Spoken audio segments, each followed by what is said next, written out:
The Apple iPhone 16 Pro Max is bigger and more powerful than ever. It has a beautiful screen, an excellent camera array, and new camera controls that could change how you approach iPhone photography. Power and battery life both get a boost to make this the big screen smartphone of your dreams. Apple Intelligence offers some useful and intriguing features, but it's not yet the thing that will or should drive upgrades. Still, if you have been holding on to an iPhone 12 or 13 Pro Max, this is probably the moment for a big screen upgrade.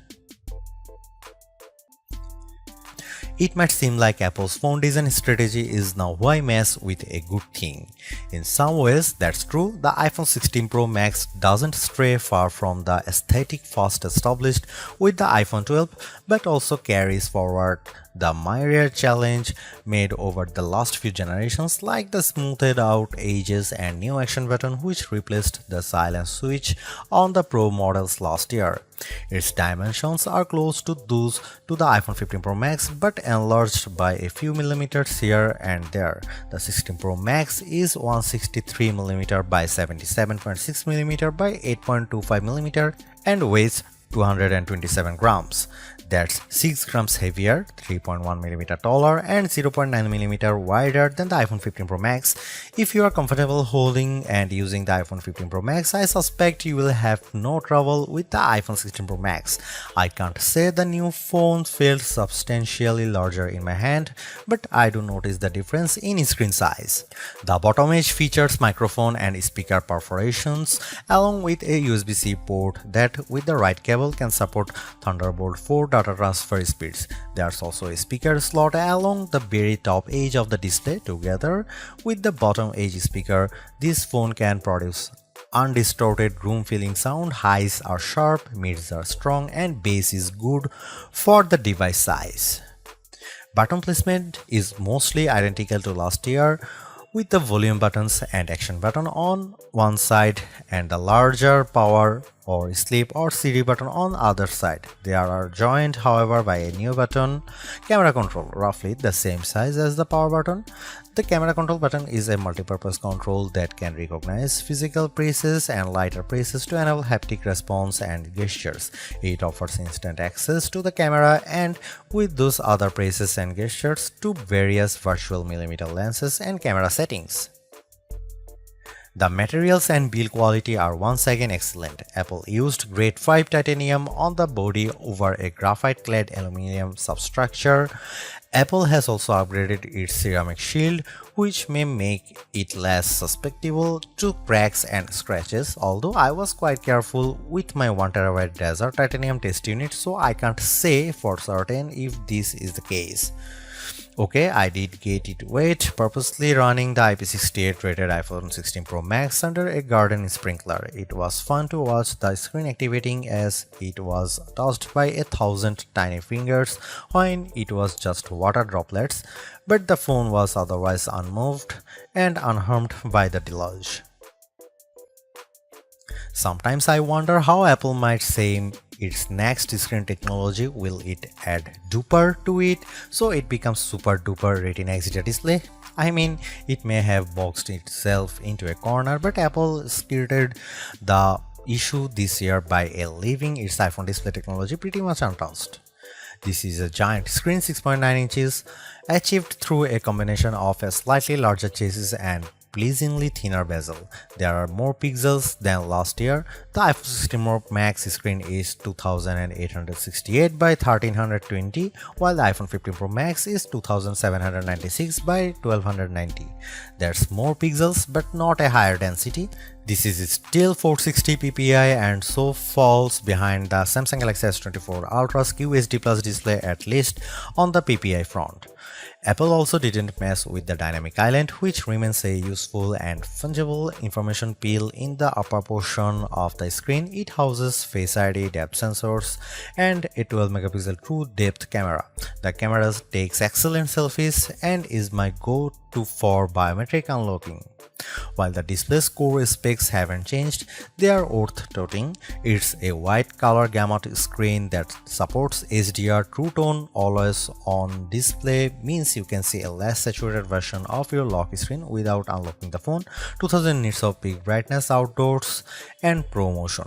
Speaking of which, everything I did on the iPhone 16 Pro Max looked fantastic. I don't even notice the dynamic island when it's inside one of my games, and streaming videos via the likes of Netflix tends to crop out the cutout.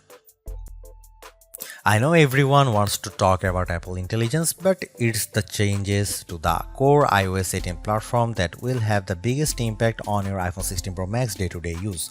Photos, for instance, has gotten a huge overhaul, and one that I'm not entirely sure makes it better.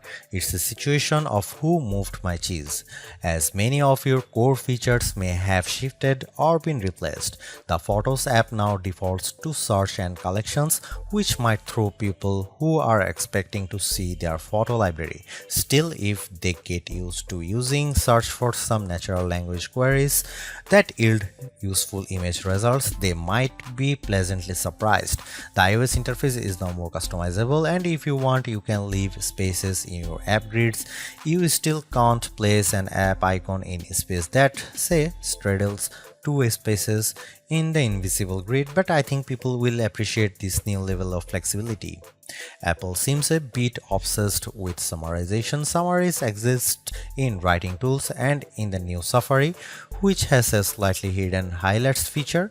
Look for a tiny hamburger menu on the left side of the address bar. You can use that to turn it on, and it will take, for example, a lengthy New Yorker article about Ronald Reagan and condense the thousands of words into a paragraph summary. Impressive.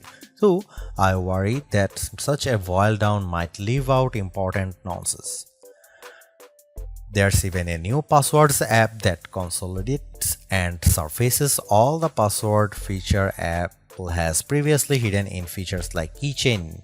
Now you have an easy to access app to manage sometimes confusing password and security word. One of my favorite new iOS 18 features is Math Notes. Inside Notes, you can scribble any question, and when you put an equal sign at the end of it, Math Notes automatically solves it and writes the answer in what will look just like your own penmanship. It's a smart bit of machine learning. None of this is as sexy as Apple Intelligence, but this and the myriad of other changes coming with iOS 18 might be more readily practical than what you can currently do with Apple's AI efforts.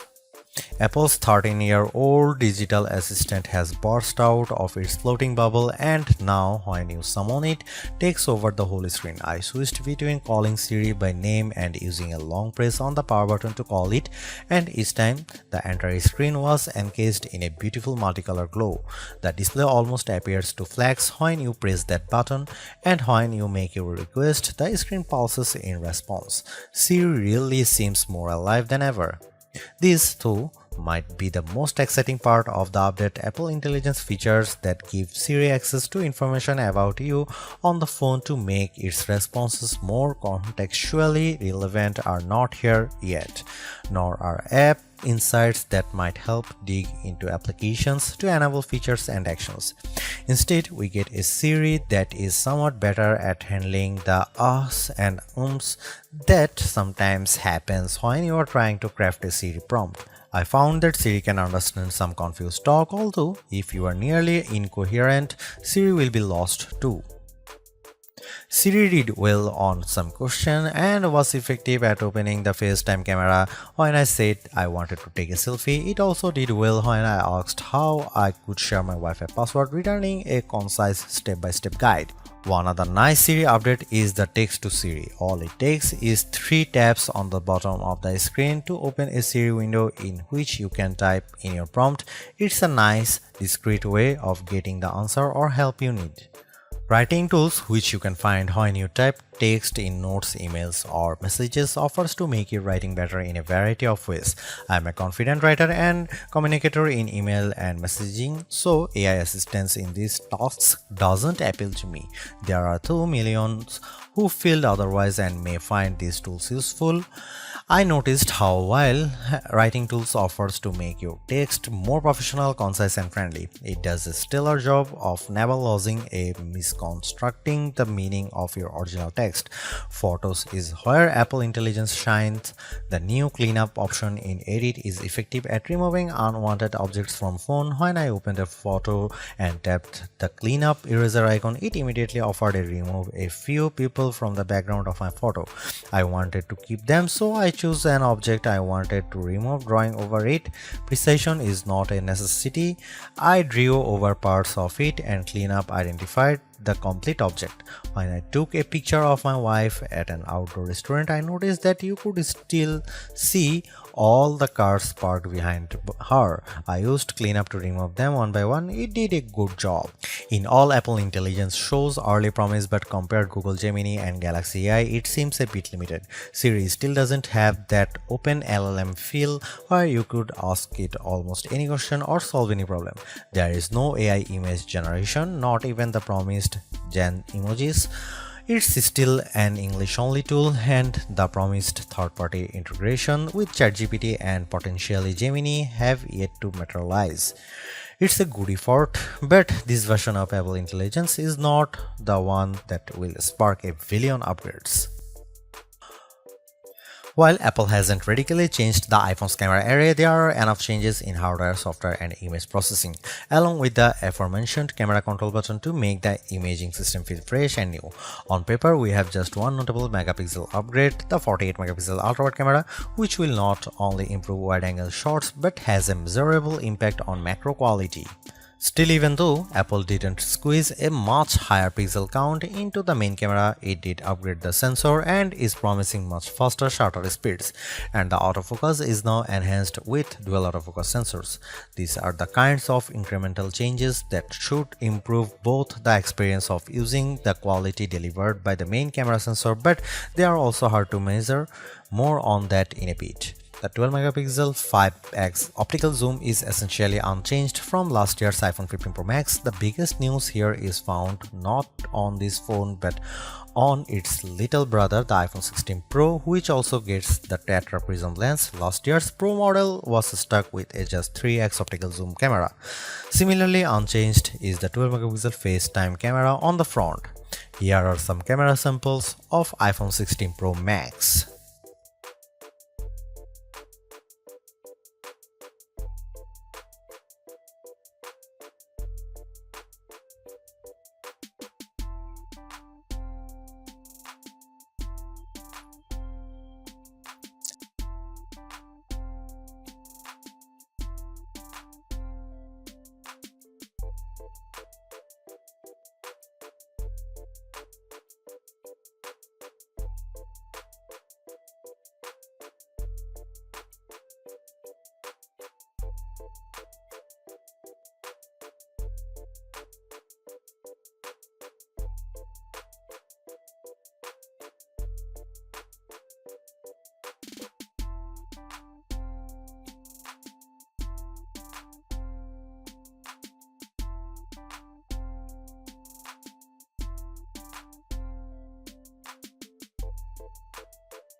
By every metric, the iPhone 16 Pro Max's new A18 Pro SoC is a beast.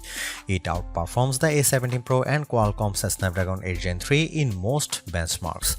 While Apple isn't backing the CPU with as much memory as you might find in, for instance, a Google Pixel 9 or Samsung Galaxy S24 Ultra, the iPhone 16 Pro Max and its A18 Pro chip make good use of the 8GB it has. That the iPhone 16 Pro Max is essentially a mini computer in your pocket should surprise no one. Apple Silicon has provided ample power for everything from everyday productivity tasks to 4K video editing and AAA console gaming. The A18 Pro is no different, but In this case, we have an even larger canvas on which to enjoy its benefits. I'm not sure I could find a task this phone couldn't handle. If I have one criticism, it's that the phone does seem to get a bit warm during, for instance, gameplay and video editing in CapCut. I don't know if this is the graphite covered aluminum substructure more efficiently delivering heat from the chip to the body or the phone overworking. The good news is that this does not adversely impact performance or battery life.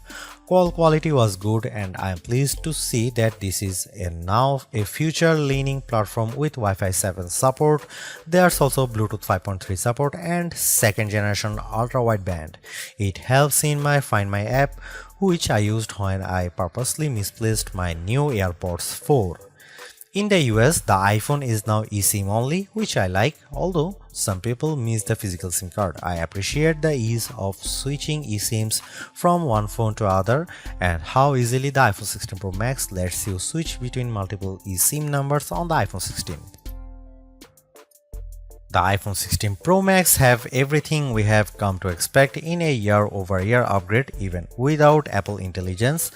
The 6.9-inch iPhone 16 Pro Max have a slew of upgrades including a good battery life, outstanding photo and video chops and iOS 18. The iPhone 16 Pro Max are excellent phones worthy of a spot in your pocket if you can afford them.